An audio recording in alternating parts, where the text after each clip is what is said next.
¿Coco es su nombre? Bueno, en realidad ese es mi nombre real, pero el nombre que figura en el documento es Saúl. Y te decía de que los nombres en la tradición judía son muy importantes porque hacen referencia a la genealogía. Se elige el nombre en función de alguien muerto, importante para la familia. Como O para sea que la honrarlo, digamos. claro, esa es una tradición que hay en Ujú, muchos pueblos, ¿no? claro. Y entonces la elección no fue un por azar, no fue que abrieron un libro y el primer libro, el primer nombre que encontraron, entonces lo pusieron. Pero en ese momento yo nací en mi casa, en la casa de mi familia, y con una comadrona. Entonces, cuando salí, me agarró de los pies, dijo, nació Coco. Y a partir de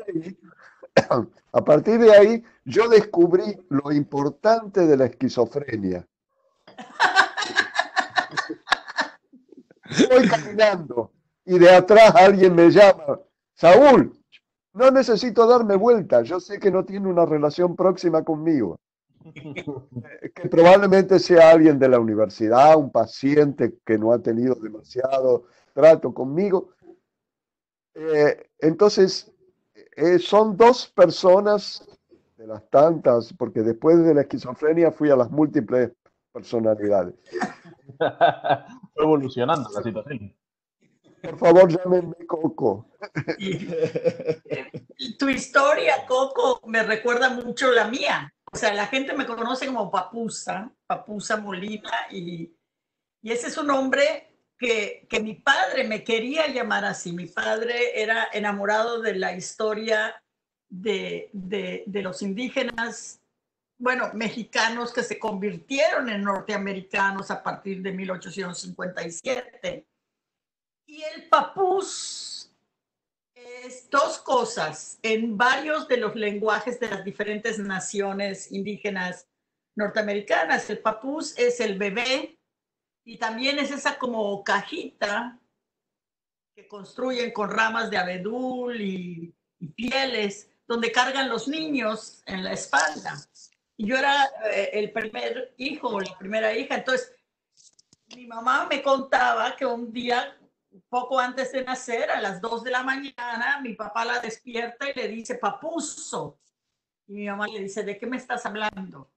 Y sí, ese va a ser el nombre de mi primer hijo. Mi mamá le dijo, vete a dormir de vuelta, déjame en paz, ¿no? Nazco yo y fui mujer y entonces él quería llamarme Papusa como nombre, pero el cura de la iglesia, ¿no? Los curas católicos en ese entonces, ahora te puedes llamar como quieras, pero en ese entonces tenía que ser el nombre de un santo o algo así, El día que naciste. o lo que fuera, pero no podía ser un nombre así como Papusa, de dónde viene, ¿no? Entonces no le permitieron llamarme Papusa. Entonces él agarró el nombre de una tía mía, mayor que él. La madre de mi padre muere cuando mi padre tiene 7 años. Y esta hermana mayor, eran 14 hermanos y esta era una de las mayores, lo había cuidado siempre, había sido como su madre. Entonces, pues me llaman María Luisa.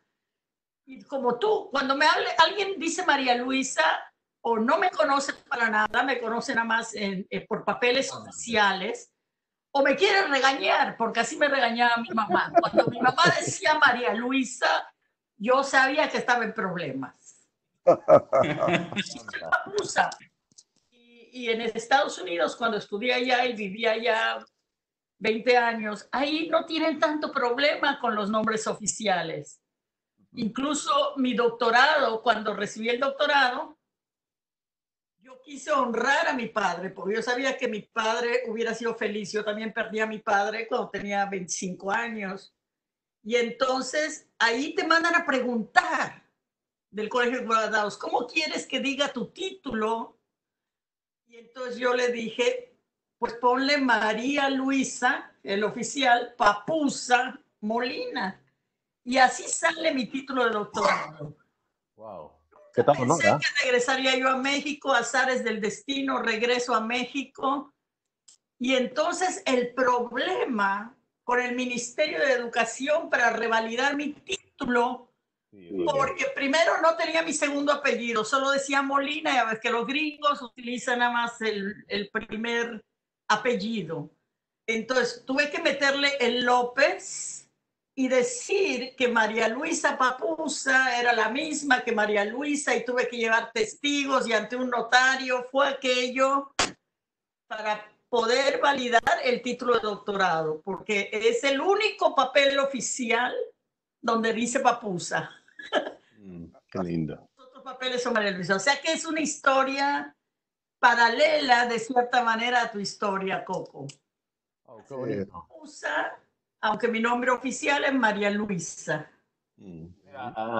Personalmente a mí, bueno, con el nombre no tengo mucho problema, pero el apellido es algo curioso. Nadie recuerda que mi primer apellido, porque yo soy Pedro Carranza Ató, pero nadie recuerda el Carranza. Todo el mundo recuerda el Ató, supongo porque es un poco más llamativo, qué sé yo. Menos común. Menos común, cierto, y todas las personas, siempre, incluso desde que estaba en el colegio, ¿quién eres tú? Ah, Ato. Yo siempre, no, Ato, con tilde en la O, ¿sí? Entonces, ok, Ato, ok. Bien. En la universidad igual, ¿no? Ok, Ato, ¿cómo estás, Ato? No, Ato, A-T-H-O. Ya con eso estoy cansado de corregirles, se lo juro, de una manera increíble. Pero ya hoy en día, como la gente me conoce más por Ato, dije, bueno, a las finales no importa, total, Ato se reconoce más. Y aproveché eso, así que Pedro Ató, ¿no? Rápidamente. Sí, igual un tío mío, que bueno, esto lleva el mismo apellido, él sí es Pedro Ató, y él me para fastidiando, ¿no? Me dice, oye, pero ¿por qué te copias mi nombre? Si ese es mi nombre, y yo voy a ir a dar las charlas por ti, así que no te pases, ¿no? Algo por el estilo.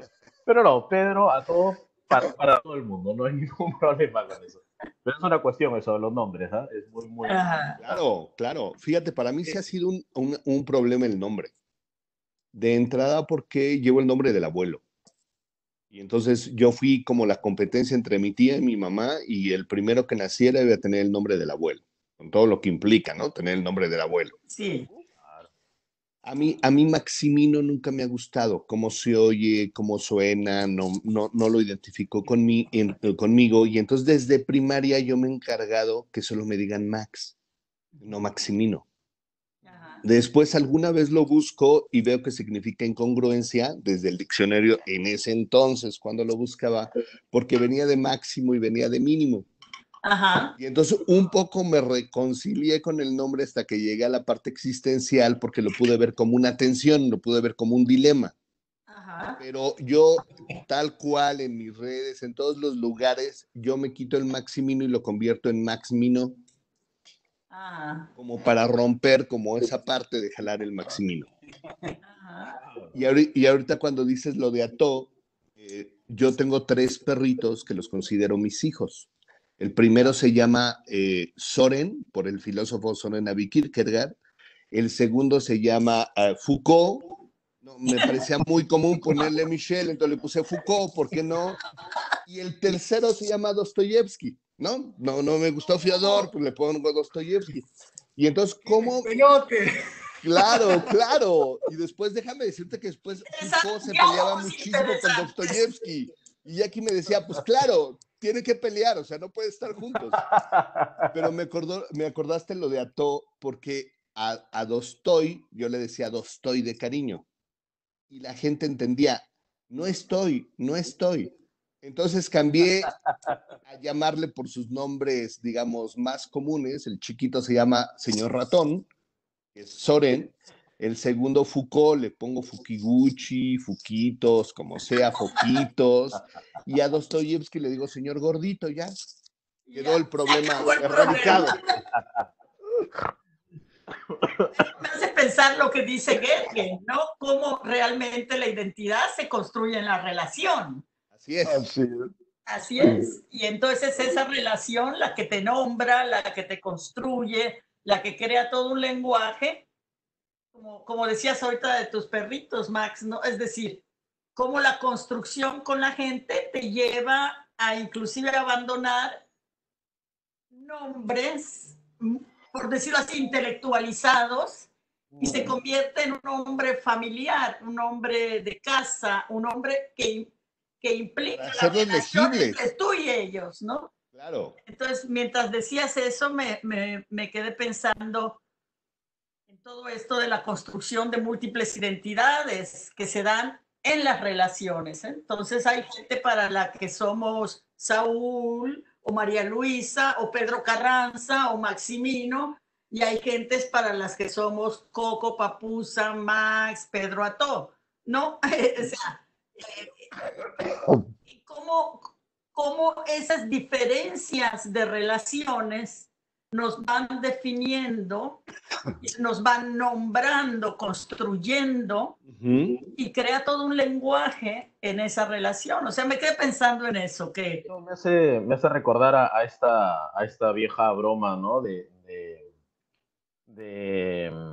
Roberto Gómez Bolaños, donde actúa y me parece que le dice, ¿no? ¿Y usted cómo se llama, no? Y él dice, no, yo no me llamo, a mí me llaman. Es cosa distinta, ¿no?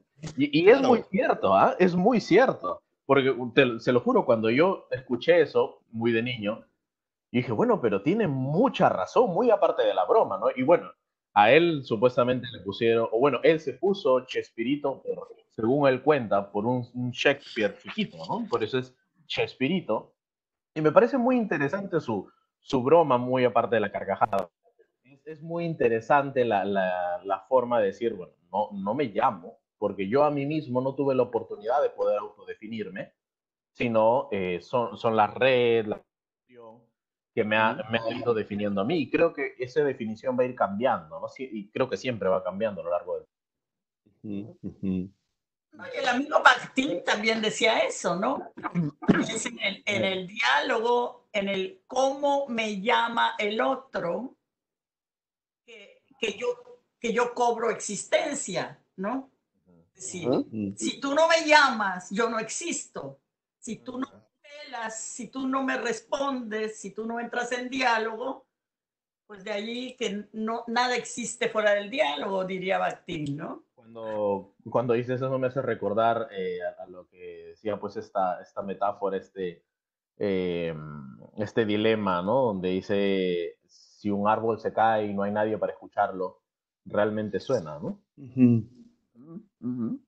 Poquito interesante, me parece muy acertado tu punto de vista. Y es interesante también las, las confluencias y también las divergencias entre cómo me llaman y cómo me llamo, porque uno se llama. Bueno, deja de hacer eso que ya sabes a dónde te lleva. Uno se llama de distintas maneras también en los diálogos de uno mismo, ¿no? Y a veces se llama como lo llaman y de pronto se impone esa voz del otro y ocupa un poco un lugar central. Y otras veces hay como voces subversivas que uno tiene, ¿no? Ya modos de llamarse subversivos que son hasta secretos, ¿no? Que uno no los abre salvo en relaciones altamente íntimas. Eh, es interesante, ¿no? Como muchas veces las personas que la situación, las circunstancias, las historias han empobrecido su vida, tienen un nombre único, tienen una sola manera de llamarse, de que lo llamen. No hay, como no hay densidad, no hay diversidad, no hay riqueza, ¿no? De nombres, de relaciones, de identidades. A mí me encanta mucho Incluso, jugar eso, con jugar eso con la gente, con la gente con la que trabajamos, pero también, ¿no? De usarlo en el sentido del humor, ¿no? Como tú hablabas, Pedro. Bueno, si te llaman, ¿cómo te llaman? ¿Quién te llama así? Y cuando te llama así, ¿qué sientes? Y a dónde te lleva ese nombre, ¿no? que es muy... A mí, a mí me quedaba esto como flotando, digamos, ¿no? Qué interesante el comienzo, porque desde el orden de lo académico y desde el orden laboral, estamos muy acostumbrados a presentarnos por lo que hacemos. Ujú.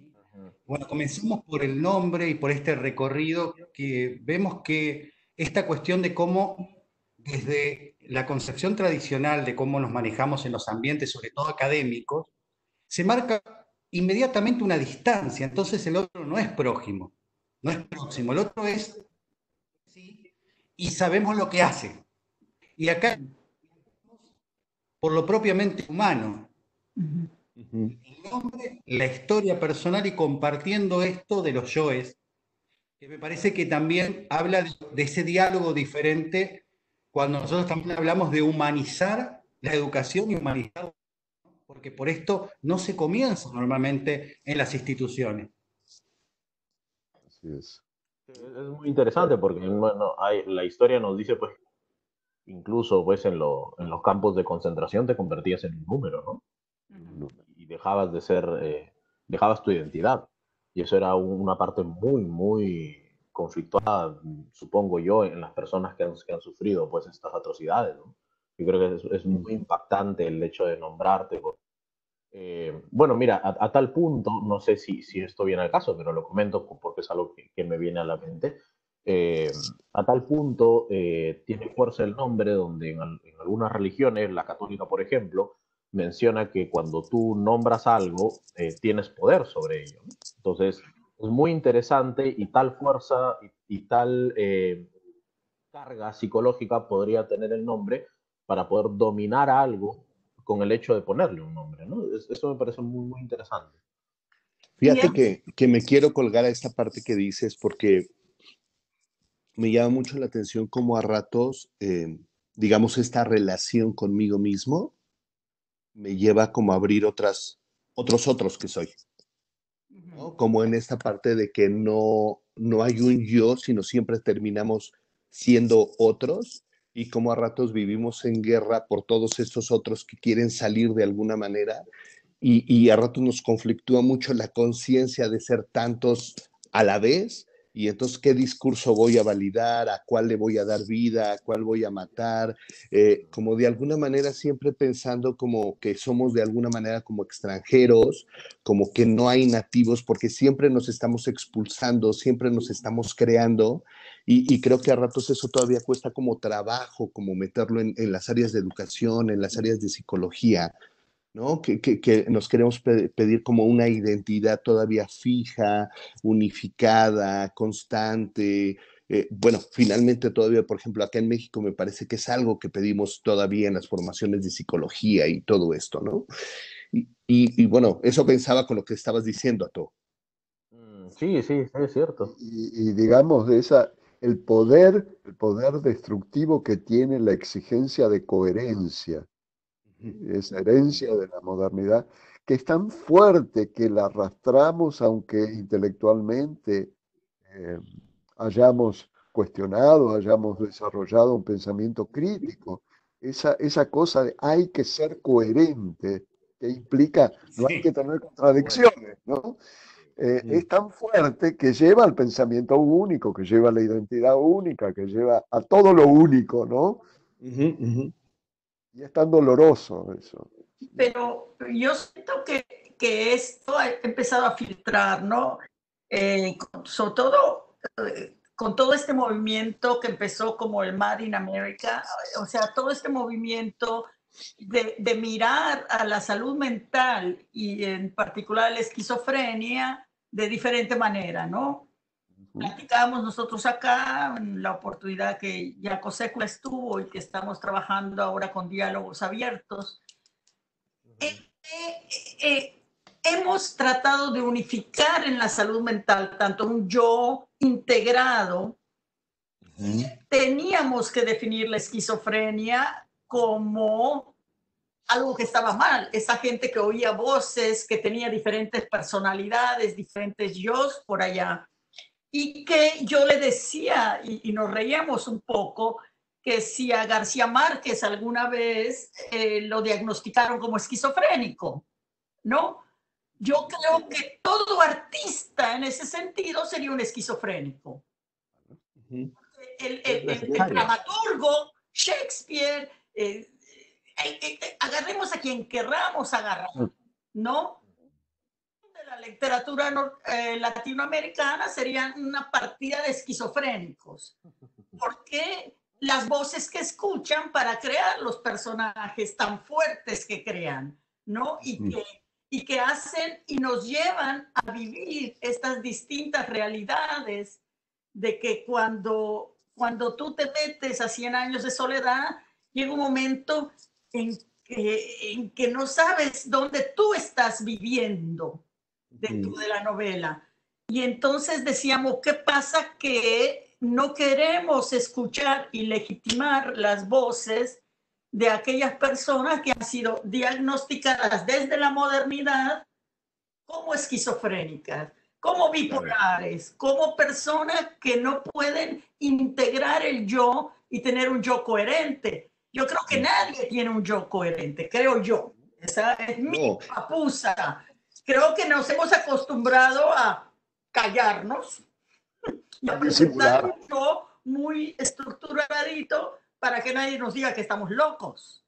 Claro, y entonces ahí desterramos toda la parte de la diversidad que me parece que es una condición humana, y entonces como esas sensibilidades que parecen distintas a las comunes, que salen como de la lógica común, que de alguna manera salen como de expresiones comunes, y no nos ponemos a pensar que quizá los enfermitos, digo, mejor abandonemos ese término, que quizá la bronca es que nosotros estamos ya suficientemente alienados que no somos capaces de tener o abrirnos a esas sensibilidades.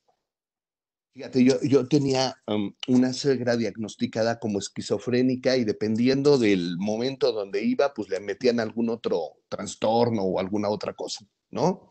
Y un día estábamos en un centro comercial y estaba comprando una olla express, no sé si, ¿no? Y entonces esa olla express la estaba comprando y cuando la pagó se puso en la cabeza la olla y le entregó la tapadera a la señorita. La señorita, pues, ¿qué onda? Pues, ¿yo qué voy a hacer con esa tapadera, no? Y entonces ella se pone la olla, como tenía harta ya su familia, porque, pues, según ellos los avergonzaba públicamente. A mí me caía muy bien la suegra, la ex suegra. Y entonces le decía, oiga, suegra, ¿y para qué se está poniendo eso en la cabeza? Y me decía, ¿sabes, Max? Tengo tanto miedo de que me roben las ideas. Y después me puse a pensar, ¿cuántas veces yo no tengo esa sensibilidad y a mí me roban ideas? ¿Cuántas veces yo me robo las ideas de otras personas y las hago mías? Entonces, ¿de verdad ella es la que está mal? ¿O simplemente Max está tan alienado, tan alejado de su experiencia que ya no accede a ese tipo de sensibilidades? Yo creo que si todo el Veces, mundo... Max, te pones la olla de presión intelectual Claro, con el copyright, con los derechos de autor, claro, para que nadie te robe la idea. claro, claro. Y a eso se llama intelectualidad en ese contexto. Exacto. Pero acá se llama esquizofrenia. O reglas APA para citar y... Claro, claro. Yo allá en el país de Ató, yo descubrí la ayahuasca. Ajá. Y entonces es bien común que acá en mi país esas personas son esquizofrénicas, pero allá son chamanes. Acá las despreciamos y allá yo pago por ir a la selva. A ese punto, a ese punto. Claro, acá por ejemplo, tomando lo que dice Max, hablando un poquito del folclore de aquí de Perú, hay un ejemplo, ¿no? Los rituales que me parecen muy interesantes. Acá una de las cosas que pasa cuando alguien tiene un momento muy crítico, un incidente muy crítico, y se queda como que de miedo, ¿sí? Un poco asustado. Aquí en la sierra le llaman el susto, ¿sí? Le ha dado el susto, le dicen, ¿no? Entonces, ¿qué hacen? Mira, fíjate, llaman o contactan a un formador, ¿sí? Y que tiene que ser una persona muy sensible, y ahí viene lo que comentaba, ¿no? Muy sensible a este tipo de cosas, porque esta persona lo que va a hacer es encargarse de poder llamar al alma de la persona asustada, ¿sí? Porque tiene que hacer todo un ritual, entonces va acompañando a la persona y va llamándola, ¿no? Vaya, y es curioso y me remonta nuevamente a lo que iniciamos, ¿no? Por el nombre, ¿no? Tiene que llamarla y no voltear atrás, ¿no? Que es parte de su ritual muy interesante, ¿no?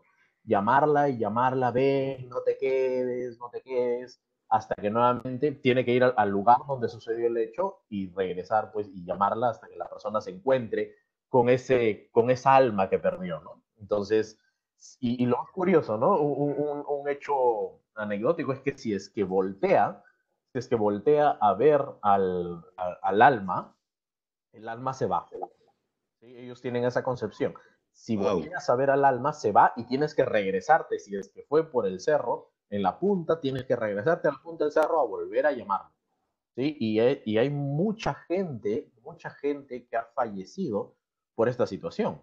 ¿Sí? Claro, y creo ahí viene también el tema de la interculturalidad, ¿no? Como el médico, desde su autoridad, puede decir, bueno, es que eso es cuestión folclórica, pero no es científico, así que aquí no vale, ¿no? Entonces, Claro. es muy importante también conocer a la persona desde su cultura para saber qué es lo que le puede funcionar. Unos le llaman placebo, en fin, pero es su cultura, su discurso, y creo que sí tiene que ser valedero, al menos para ellos, ¿no?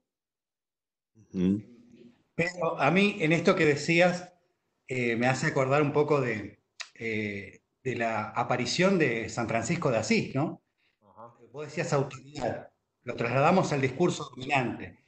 Si San Francisco, o sea que en su discurso, entre comillas, de locura, o sea, denuncia las obviedades de la iglesia del momento, que él lo único que quería era vivir como Jesús. Que no, se armaba un quilombo. O sea, el discurso dominante de la época no pudo negar la locura de Francisco, que después fue San, pero en ese momento era el loquito de Asís. Pero después se incorpora al discurso dominante, no se quebraba la supuesta coherencia de los imperativos categóricos que tenía el que supuestamente ser cristiano involucra vivir como Cristo. O sea, pero fíjate vos que San Francisco no terminó yendo al psiquiátrico, terminó siendo santo. Claro. Claro, de hecho, lo mismo que aquí, por ejemplo, Papusa, perdón, te interrumpí. Sí, toda la tradición judaica es esa, ¿no, Coco? Está llena de estos profetas, de estos visionarios que en un momento fueron respetados precisamente como profetas, como reyes, como sabios, pero que realmente conforme nos vamos modernizando y conforme la cultura occidental se afianza y empieza la separación del intelecto, del espíritu y del cuerpo, entonces se va transformando esto en una necesidad y también del Estado, llámese iglesia, llámese Estado monárquico, llámese Estado constitucional, se va apoderando y va definiendo qué pertenece al dominio del intelecto, qué pertenece al dominio del alma y qué pertenece al dominio del cuerpo. Y de ahí las tres, para mí, grandes instituciones, ¿no? De escuela, de iglesia, claro, y de gobierno.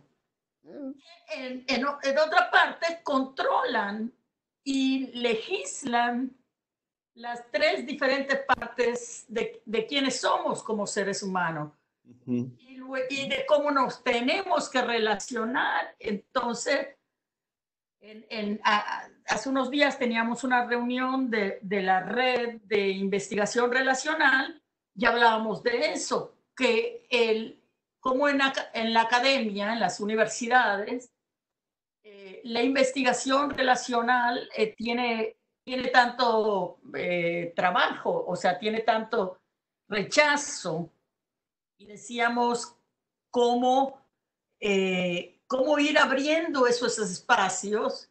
Y decíamos, en Latinoamérica tenemos ejemplos buenísimos, ¿no? Por toda la cuestión de de la investigación participativa. Sin embargo, para Europa y para Norteamérica es muy difícil entenderlo.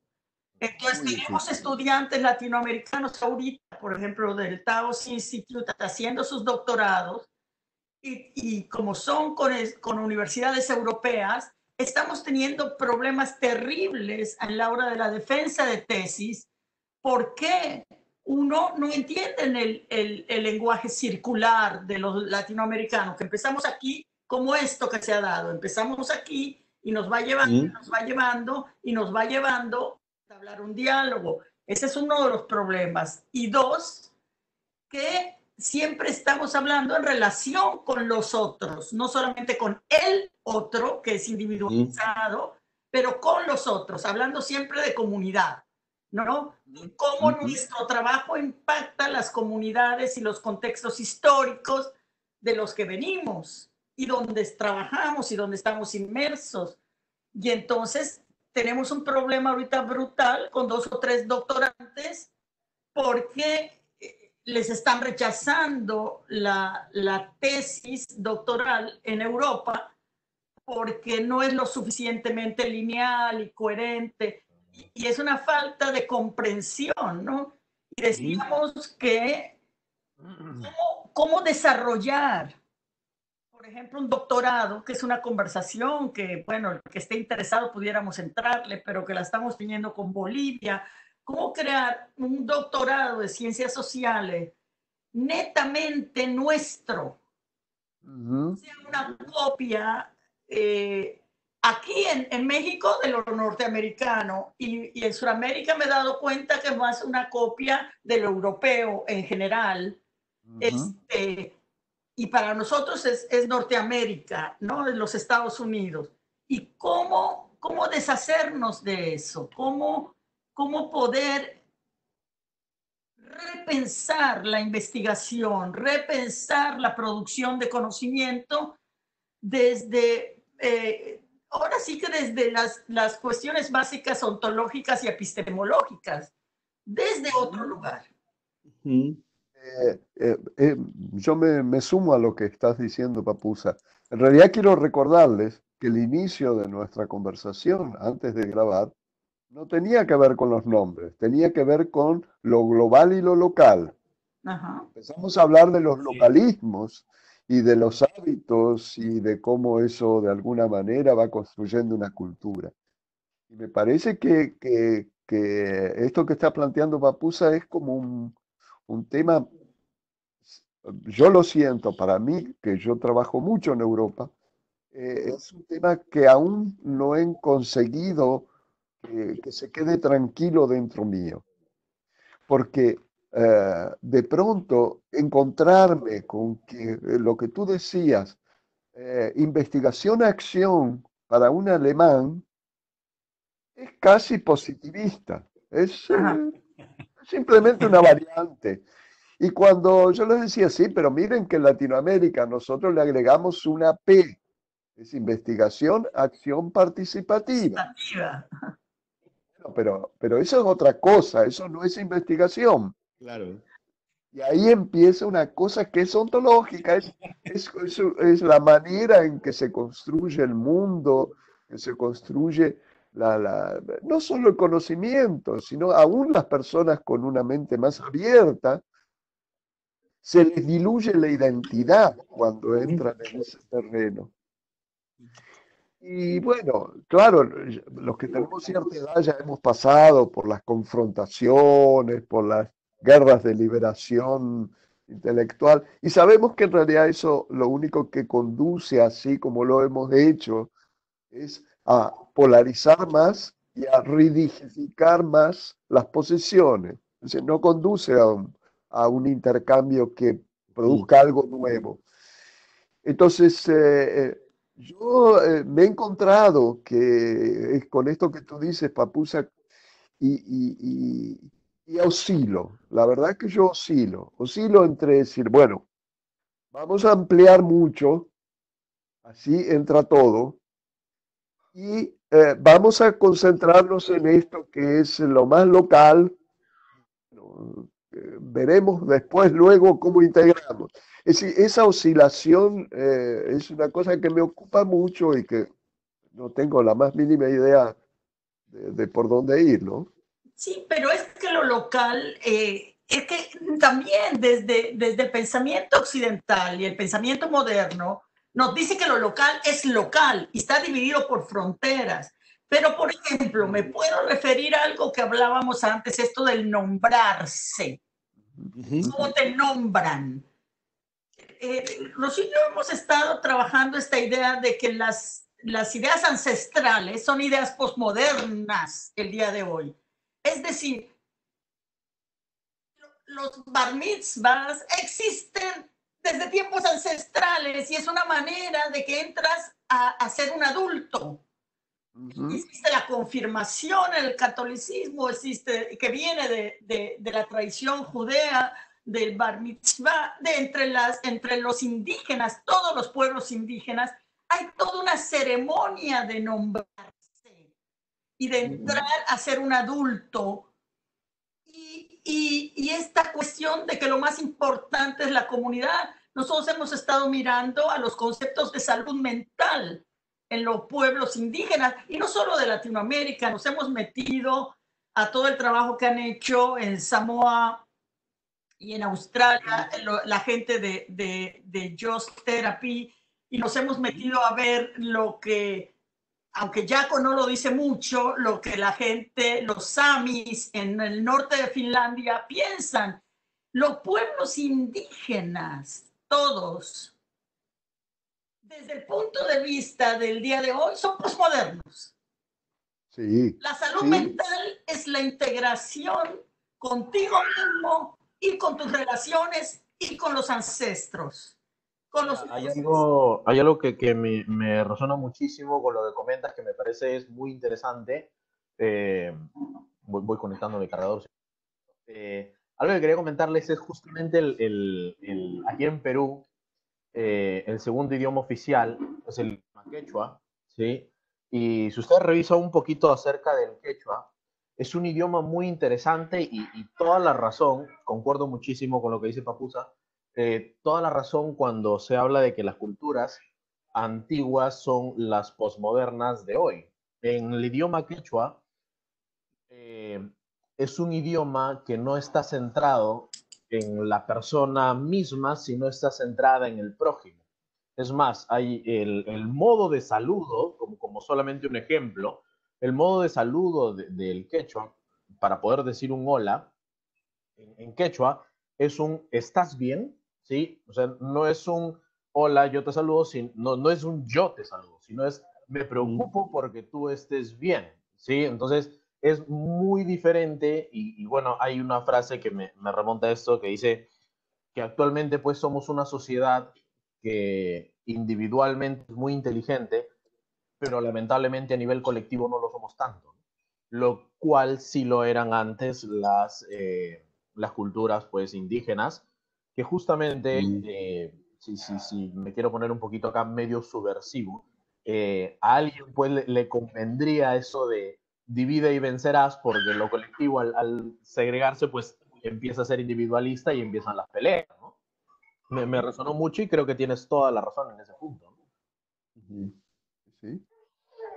Y también esto de las preguntas. Yo me acuerdo de un profesor que, Alfredo Vara, de acá, fue mi profesor, fue a vivir con los Aché Guayaquí y los guaraníes, eh, y sobre todo en un momento determinado es médico psiquiatra, en ese momento acá lo maltrataron bastante porque él se declaró desde el esquizoanálisis y acá, como ahí también lo mismo que se vive en Rosario y además el psicoanálisis es como descalifica todo lo otro acá, por lo menos a nivel académico, y él que pase de ser psicoanalista a decirse esquizoanálisis, bueno, se fue, vivió y en un momento determinado vienen unos chicos de España que estudiaron antropología y le preguntan a los de la comunidad de qué mueren ustedes.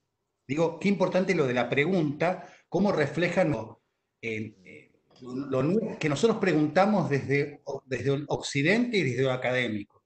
Y la Che le contesta, nosotros no morimos de nada, morimos nomás. Claro, porque todas las otras significaciones que él, la pregunta, pensaba de antemano, la tenía el antropólogo, no el H.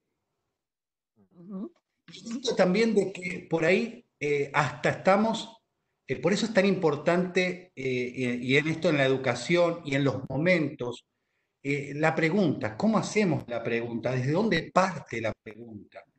Y en esto que vos decías, Pedro, por ahí la pregunta, no sé si estamos acostumbrados a la nostridad, diría desde un autor que a mí me gusta, en la pregunta. Nosotros lamentablemente somos muy occidentales desde el yo, Ujú, pero desde ujú. un yo occidental cartesiano, ¿no? Nos falta esta pregunta para la salud, para la educación, para todo, que involucre esto de la nostridad. Ujú. Y ahí yo traigo, yo escucho voces, como decía Minuchin. Minuchin escuchaba otras voces, yo escucho voces más recientes. Y ahí vino Tom Anderson, ¿no? Ajá. Eh, en eso de la calidad de ciertas preguntas que no, que no solo te incluyan, sino que inviten. Porque esa Ajá. pregunta de pensar en voz alta o de reflexionar, de preguntarte a ti mismo, eh, que es un recurso que, claro, que desde un racionalismo, digamos, rígido, eh, es perturbadora, porque tú tienes que hablar desde tus verdades, desde tus certezas, no desde tus dudas y tus incertezas.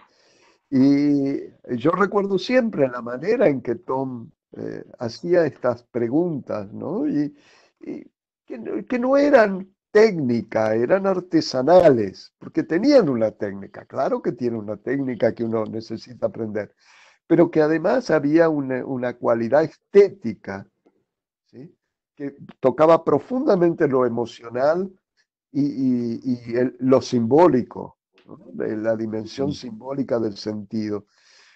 Entonces, como tú dices, Ilse, cuando de pronto nosotros estamos construyendo, intentando construir mundos mejores, mundos sociales mejores, nos sale el racionalista, positivista, moderno, coherente, Mm. autocentrado, y, eso es inevitable. Es decir, es, digamos, tendríamos que ir a fenómenos casi como de iluminación zen o de conversión religiosa para dejar totalmente de ser eso que hemos sido construidos. Entonces es como una tensión permanente, una tensión que yo siento que llevo conmigo permanentemente, Mm. que nunca está logrado. Y se Mm. manifiesta el día de hoy con todo lo del coronavirus, para ir al Mm. tema supuesto de la ¡Eh! conversación. Finalmente llegamos, Es que una me hizo hora pensar en después. eso. El problema que ha sido es que la respuesta ante la pandemia ha sido una respuesta individualista. Y entonces, ¿qué nos han pedido? Sepárate de todo, porque la única manera que vas a salvar tu vida, en vez de buscar respuestas comunales, Eso. comunitarias, para salvar o proteger a la comunidad. Y bueno, yo constantemente, sí, estoy muy cerca de Norteamérica porque así nos toca, como decían, tan lejos de Dios y tan cerca de los norteamericanos, que es el problema mexicano. Yo voy a buscar agua, ya Ah, vengo. Va, Coco. y veía yo, y con toda la problemática racial que están teniendo ahí, que es lo mismo, de repente ves a toda una comunidad que se volca a las calles, sobre todo de jóvenes que dicen, esta respuesta individual ya no funciona. Y creo que con el coronavirus ha sido lo mismo. ¿Por qué le es tan difícil a la gente pensar que me tengo que poner la máscara?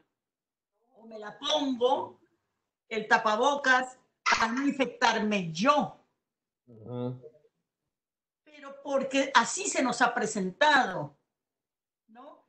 Se nos ha dicho, para salvarme yo me tengo que lavar las manos. Pero no se nos ha presentado es ¿cómo haces para que tu familia esté saludable, para que tu comunidad esté saludable? Yo no he visto respuestas, ni en Europa, ni en los Estados Unidos, ni en Latinoamérica, que lo único que estamos haciendo es imitar lo que hicieron, que sea una respuesta comunitaria. Y al no haber una respuesta comunitaria ante la pandemia, nos pasan dos cosas. Primero, vuelve todo este miedo de morir, ¿no? Y no estamos buscando vivir, sino estamos buscando no morir. Sobrevivir. ¿No?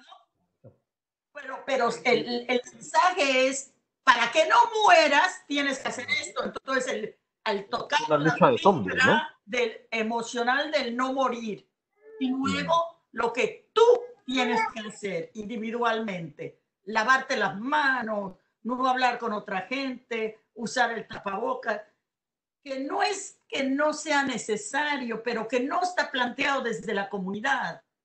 Está planteado desde el individualismo. ¿no? Entonces... Y ahí viene mucho la idea, ¿no? Como dice Papusa, me parece muy interesante. También viene la concepción o la huella de pensamiento que se queda como yo hago daño, ¿no? O sea, yo no puedo salir porque yo hago daño. Entonces, no se ha planteado desde un yo puedo proteger.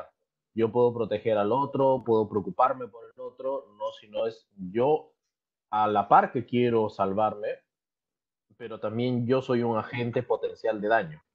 Sí, entonces eso conlleva muchísimo a la separación de una comunidad. Pero también, fíjate, usted, pensaba... Sí, perdón, Ilse, vas. Dale, También Max. pensaba con esto que estaban diciendo, como de verdad estamos tan poco preparados para, no solo desde la conciencia que somos una relación y estamos en relacionalidad, sino estamos tan poco preparados para convivir. Por ejemplo, acá en mi México tenemos parejas de dormir solamente o de coger solamente, tenemos hijos solo de llegar a bañar y dormir, tenemos padres de solo saludar y meternos a nuestra habitación, y de buenas a primeras cuando nos encontramos 24/7 por no sé cuántos meses que ya llevamos, no sabemos convivir. Yo no sé qué hacer con una esposa, con un hijo, con un padre 24 horas. Estamos tan individualizados que hasta programamos el tiempo que yo tengo de exposición a la otredad. Ya no solo digas que yo comprendo al otro bajo mis propias categorías y lo desotro, y finalmente estamos ahí debatiendo lo que es ser humano, no es ser humano, lo que está bien, lo que está mal, todo el poder que conocemos que se despliega, que se está hablando, ¿no? Sino no estamos preparados como otras culturas en mi país que son, entre comillas, ahora me gustó el término que le pusimos, posmodernas, porque cotidianamente son las atrasaditas, ¿no? Las que no han accedido a la educación, al occidente y todo esto. Me pareció un excelente recuerdo. Una de las actividades fundamentales al despertar es, ¿qué soñaste? Otra de las actividades fundamentales es la comida, o sea, queremos llegar a comer para saber qué ha pasado, cómo has estado. Ahora no tenemos ese principio básico. Estamos tan inmersos de individualismo que no sé qué hacer contigo. Incluso hasta en mi propia casa pido propiedad privada. Nos está enloqueciendo no tener un momento con nuestra yoicidad, porque el otro viene y nos rompe la madre, ¿no? Porque finalmente el otro no nos cierra, sino nos abre y nos está chingue interpelando. Y entonces no sé qué chingas hacer con la relación que soy. Perdón por el francés. Pego el hilo de lo que decías, Max. Yo soy un optimista crónico. Es una enfermedad de la cual no han conseguido curarme. Y entonces estoy mirando todo el tiempo las cosas que están apareciendo, que son interesantes y que si crecieran podrían cambiar algo. Y eso que tú dices, creo que es una oportunidad. Claro que trae locura, que trae angustia, que trae desconcierto, que trae un montón de cosas. Niños que estaban acostumbrados a estar más conectados con la televisión o con la tablet o con los jueguitos que con Ujú. sus padres, que ahora tienen esos personajes ahí que quieren mandarlos y que quieren regularles el tiempo. Todos estamos en esta cosa de aprendizaje. Mira, yo te voy a contar una cosa personal. Por primera vez en creo 20 y pico de años, yo paso 3 meses en mi casa sin estar en los aeropuertos y viviendo en otros lugares. Y me di cuenta que mi casa era una especie de Airbnb. O sea, yo pasaba, estaba 10 días, 15 días, ¿sí? Y luego me iba a otro lugar y tenía otra casa en otro lugar. Y ahora estoy adorando, descubriendo que las plantas me necesitan y que yo necesito mis plantas y que hay arreglos que hacía 25 años que me prometía hacer en mi casa y que nunca, ni siquiera me acordaba. Entonces, yo creo que esta, como todas, esa fórmula tan revanida que las crisis traen oportunidades, claro, las crisis traen oportunidades si sabemos ver dónde están las oportunidades, porque si no las oportunidades pasan de largo. ¿Sí? Entonces yo estoy muy, muy ocupado en esto de cómo podemos aumentar nuestra capacidad de percibir las oportunidades cuando aparecen, porque las oportunidades aparecen como los fantasmas. Si los miras de frente se van, los tienes que mirar con el rabillo del ojo para poder percibirlo. Entonces, ¿cómo podemos aumentar en nosotros, en las personas con las que estamos en contacto, esa percepción de ahí se abre una ventana, ahí se abre una puertita, ahí se abrió algo, ¿no? Y eso a mí me ocupa mucho y me divierte mucho en estos tiempos de encierro. Ujú, ujú. Les quiero tirar una problemática, no sé si ahí en México y en Perú pasa, pero acá se ha hecho una comparación, además de este discurso del miedo y lo tanático que todos compartimos, que está presente, sobre todo en los medios masivos, acá se ha planteado la relación con el COVID como una guerra. No Mm, sé si ustedes también allá lo han, cómo lo viven en México, cómo lo viven en Perú. claro, Discurso, estamos en situación de guerra. mira, sí, los discursos, no sé si conspiranoicos, es una palabra muy interesante que he escuchado últimamente, eh, eh, por todo lado, ¿ah? Por todo lado. Ahora, definitivamente creo que cuando algo así pasa, y cuando algo pasa a nivel global, y digamos es tanto tiempo, empiezan a haber sospechas, ¿no? O sea, ¿de dónde viene? ¿A dónde va? ¿Qué fin tiene? Y es complicado porque yo digo, me pongo a pensar, ¿no? Y justamente, pues, yo, Coco, te agradezco muchísimo esta frase de optimista crónico porque me pareció genial, sinceramente. Eh, el, el, el tema de que, ¿qué tanto va a afectar en nosotros el pensar? Ojo, tampoco se trata de ignorarlo, porque bueno, para algo vino ese pensamiento, ¿no? ¿Qué tanto va a afectarnos el pensar de que estamos en una guerra y frente a una concepción de guerra, lamentablemente, pues nuestro, bueno, al menos el Perú, eh, no está pues en una situación como para poder ser orgulloso de manera tan bélica, ¿no? Entonces, ¿qué tan conveniente es para nosotros pensar de esa manera y dejar pasar la oportunidad de poder reencontrarnos, de poder reactivar o repensar esa parte de ayuda al otro, ¿no? De que si no tienes, mira, yo te doy. O sea, si no tienes dinero, dame tu número de cuenta, yo te giro algo. No es mucho, sí, no es mucho, pero es algo. Ojalá te pueda servir, ojalá te pueda ayudar. Y personalmente, tengo la idea de que siempre hay que dar gracias de que la vida nos pone en posición de ayudar y no de ser ayudados. Sí, y eso creo que es una, no sé, yo siento personalmente sí soy una persona que agradece bastante y por todo, ¿no? Entonces, creo que es una de las partes más importantes, que si nos ha tocado ayudar, pues hay que dar gracias porque no estamos en el otro lado. ¿sí? Y cuando nos toca ayudar, creo que es mucho de pensar en el otro, porque si esto, de hecho, que se piensa como una guerra y la realidad lo está planteando así, al menos acá en Perú es así, eh, y una guerra contra el COVID y que esto es una teoría conspiranoica, etcétera. Si nos desgastamos personalmente con eso, si nos desgastamos así, perdemos la oportunidad de la otredad, ¿no? De poder venir apoyando a quien más lo necesita. De hecho que sí, hay esa concepción, pero personalmente sí me gusta sentirme muy, muy agradecido por todo lo que nos ha tocado vivir. Y bueno, agradecido también por estar aquí con ustedes, que me parece muy honrosa esta reunión.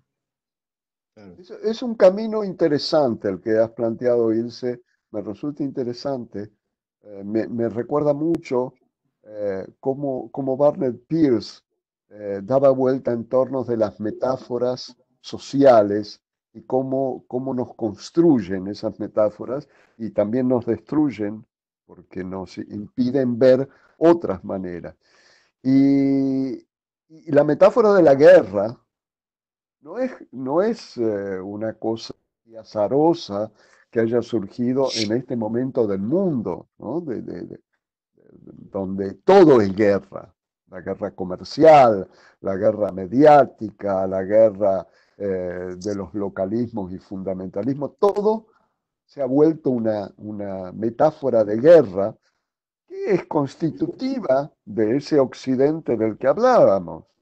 Sí, Occidente ha construido su mundo y su metáfora fundamental en términos de la guerra y sus variantes. El neodarwinismo económico y social no es nada más que la guerra por la supervivencia. Y todo ha pasado por ahí. Por eso yo siento que en estos momentos hay dos palabras que son altamente subversivas. Una es esperanza y la otra es ternura.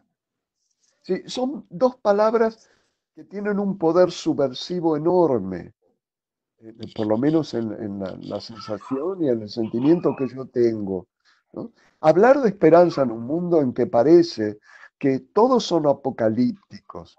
Tú lo escuchas a los grandes intelectuales, al coreano, a Zizek, y todo va al apocalipsis, ya sea para el lado del comunismo de Zizek o para el lado de un neoliberalismo mucho más salvaje. Todo es apocalíptico. Y la posibilidad de pensar, ¿y si existiera la posibilidad de que esto nos mejore? Que esto que está siendo planteado como una guerra contra el virus, en realidad es una guerra contra la naturaleza, porque el virus no tiene ningún interés más allá que todos los elementos de la naturaleza, ¿no? No tiene nada personal contra nosotros, no, sí, no está ahí, ni ahí ocupado en ese asunto.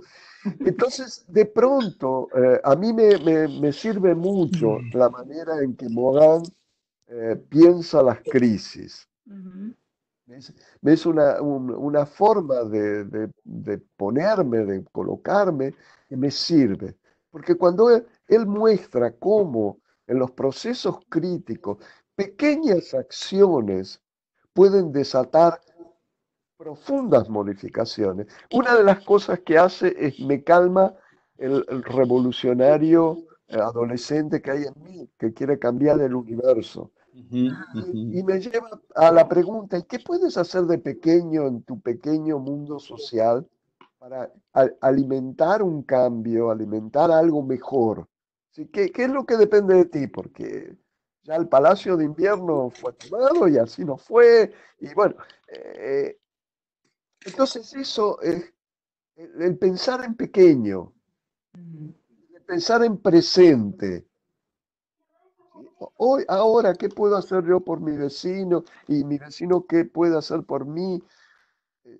Y el pensar en términos de ternura, más que en términos de ideales o de ideologías, eh, a mí me sirve.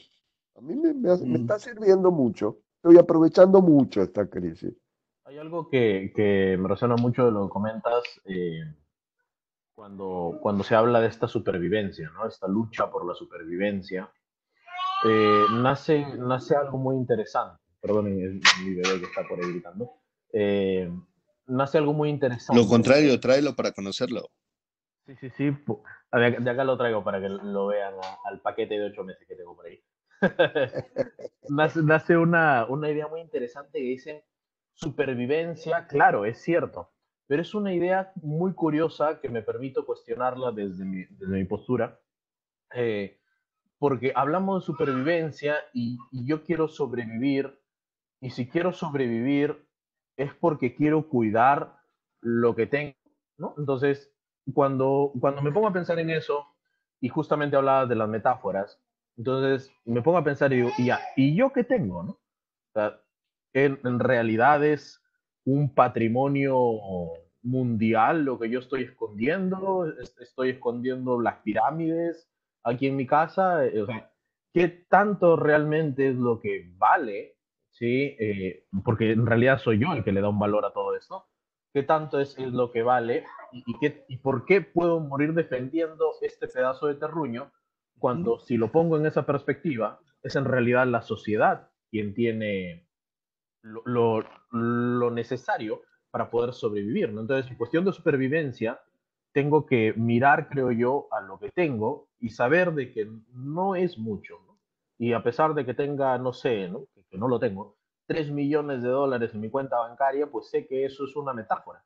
Claro que sería muy bueno tener esa metáfora, ¿no? Pero siendo una metáfora, pues obviamente pasa y se vuelve de papel, ¿no? Que eso me impacta mucho lo que comentas. Querido,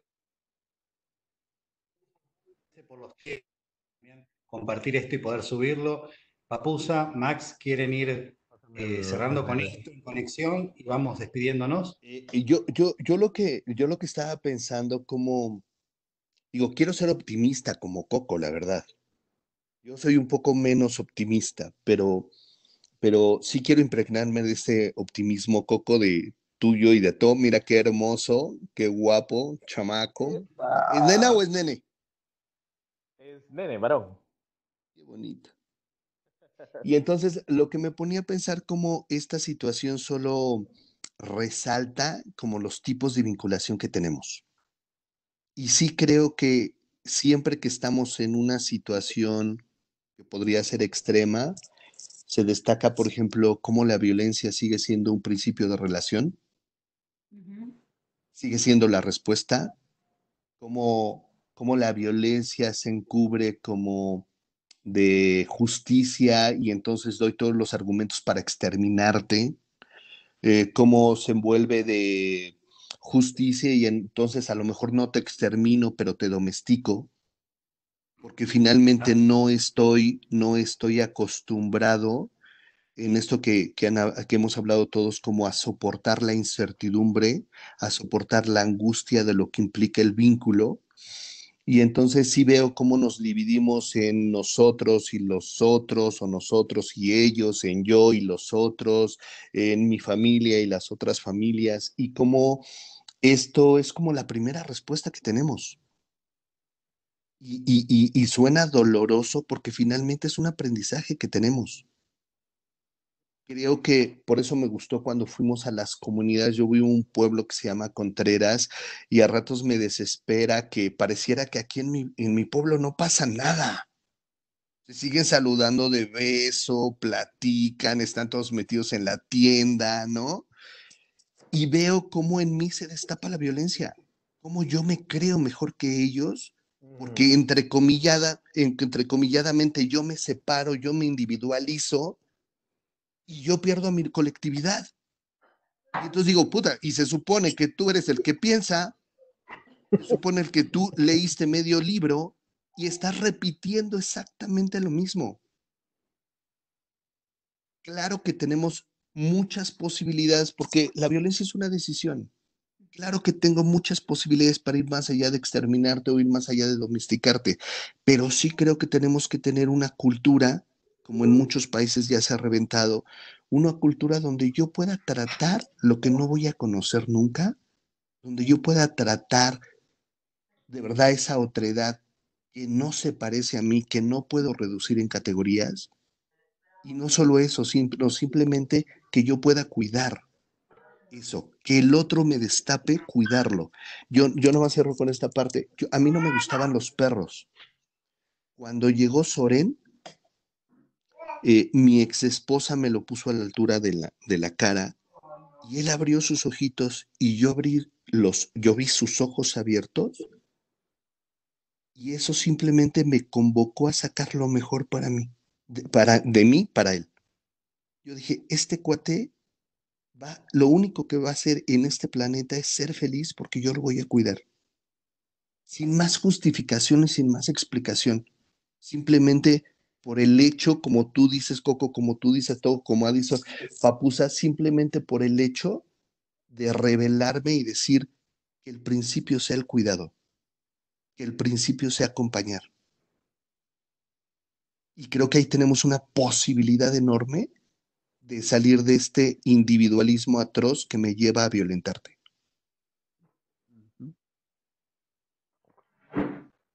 Papusa. Me quedo con tantas cosas que podrían comenzar, no sé, me quedo pensando precisamente en esto que dice Harlin Anderson, de que las conversaciones nunca se acaban, solo son interrumpidas.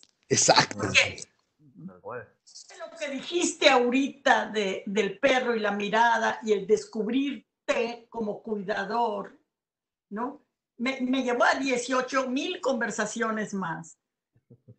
¿Qué me quedo? Me quedo con preguntas.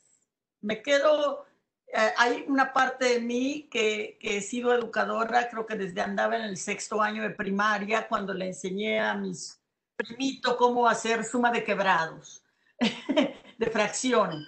Es decir, como educadora me quedo pensando, ¿qué es lo que realmente facilito como aprendizaje en mi comunidad de estudiantes? Es decir, soy cuidadora, les transmito esta necesidad de individualismo, de comunalidad, de complejidad. Es decir, ¿cuál es mi papel en esa comunidad? ¿No? En estas 20, 40 personas que también se están cuestionando miles de cosas. ¿Y cuáles son las preguntas a llevar? O sea, ¿qué de las preguntas que me he hecho el día de hoy en compañía de ustedes 4 me llevo para mis estudiantes, ¿no? La pandemia como guerra, las comunidades indígenas como comunidades posmodernas, las múltiples identidades, el cómo me llaman más que cómo me llamo. O sea, eso es lo que me llevo, ¿no? Me llevo las preguntas del día de hoy y me las llevo como educadora, realmente. No tanto como investigadora, que es a veces como me llaman, pero como educadora, que es como yo me llamo. Me llevo las preguntas del día de hoy, es lo que me llevo. Buenísimo. ¿Algo más que quieran cerrar? ¿Alguien que quiera decir algo más? Si no, nos vamos despidiendo. Si le Para mí, quedó algo por para mí ha decir. sido muy rico, como dice Papusa, me ha, me ha llamado, me ha invitado a un montón de preguntas y de conversaciones que estaban ahí dormidas y que se han despertado y me están llamando a continuarlas, ¿no? Eh, una de las cosas con las que yo me quedo es, ¿de qué manera? Que es una pregunta mía que se reactiva cada vez que entro en este tipo de conversación. ¿De qué manera puedo contribuir yo? Decía, como cuidador, como educador. Eh, yo he recibido en mi vida una cosa que no sé de dónde la he recibido, pero que es el placer del juego, de jugar. Y en la metáfora del juego, de jugar como metáfora, con los otros y encontrar esa dimensión lúdica, a, a mí lo que me produce es la posibilidad de desdramatizar, porque yo creo que una de las cosas que Occidente ha hecho es crear el drama como estilo literario de nuestras vidas. El drama llama a la violencia, el drama llama a la guerra, el drama llama a la polaridad, el drama llama al estereotipo. Y para mí el juego, es decir, no ser solemne, no creérsela, no, no, no atarse a los 3 millones de dólares que estoy seguro que tú tienes atado, eh, creo que le pone algo que diluye las estructuras rígidas con las que nos han construido en esta sociedad. Entonces yo me quedo con el placer de jugar con ustedes a pensar, sentir, a divagar, a navegar, a todo esto que fue tan rico. Les agradezco muchísimo. Y a ti, Ilse, por la invitación. Está Yo les buenísimo. agradezco, yo les agradezco por su generosidad, por su tiempo. Me quedo con esto, ¿no? En este momento de que todos, algunos se recluían, se me ocurrió salir a buscar para estar acompañados, digamos, ¿no? Y conversar. Y me quedo con la etimología de la palabra. Acompañar es compartir el pan. Les agradezco por compartir el pan. ¿Está? Y espero, y lo interesante de esto, que todos creo que nos quedamos con ganas de seguir compartiendo el pan.